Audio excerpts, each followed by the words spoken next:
what's the biggest regret? I don't know. I think regret's it's a heavy word, and I wish I were a person who could say I don't have a lot of regrets, but I think I do. Not so much in terms of, major decisions I've made in my life, but regrets about little things, many little things along the way when I may have been inconsiderate to others, that sort of thing. I think as people we tend to be pretty self-absorbed, and I'm probably on the more self-absorbed end of things, and so I think about a lot of regrets. And funniest high school memory, man, a lot of them. But my memory's a little shot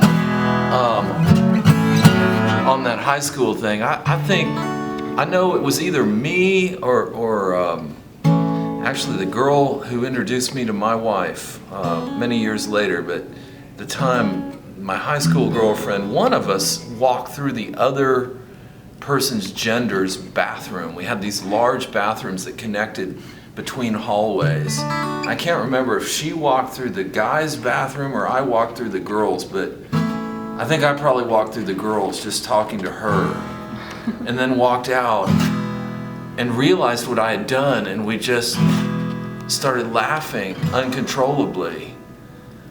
And people were wondering, why in the world did he come out of that bathroom, or did she come out of his or bath? It was just bizarre.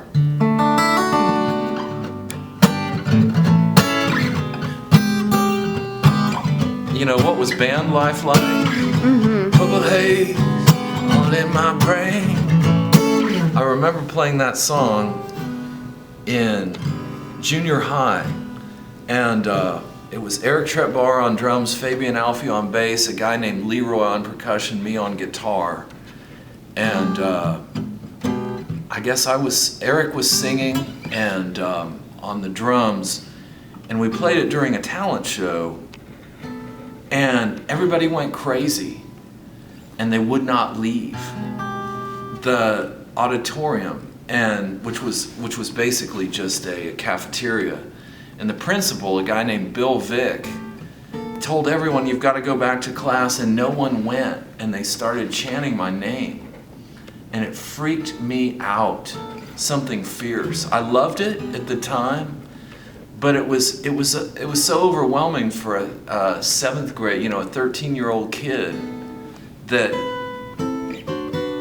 I didn't get on stage again for years because of that. So it was a success that terrified me, if that makes any sense. But that was my first real feeling of being in a band and playing live and that sort of thing. And it took me a long time to get over that. And many years later, my second sort of band story that I always think about was when I was out of college. This was, I guess, maybe the early 90s. And I saw Bob Dylan at a show, and he had a hot new guitar player from Tennessee, from Nashville, named John Jackson. And I said to myself, man, if I could ever play with that guitar player, that would just be the ultimate thrill. And the thing is, he's Seville's, his son is one of Seville's friends, but John and I actually became friends when I moved here. And he's played on virtually all the stuff I've done, and we've played concerts together in Nashville, New York, Los Angeles, Kansas City, just all over. And I'm just very fortunate to know him and all my other musician friends. Just great guys,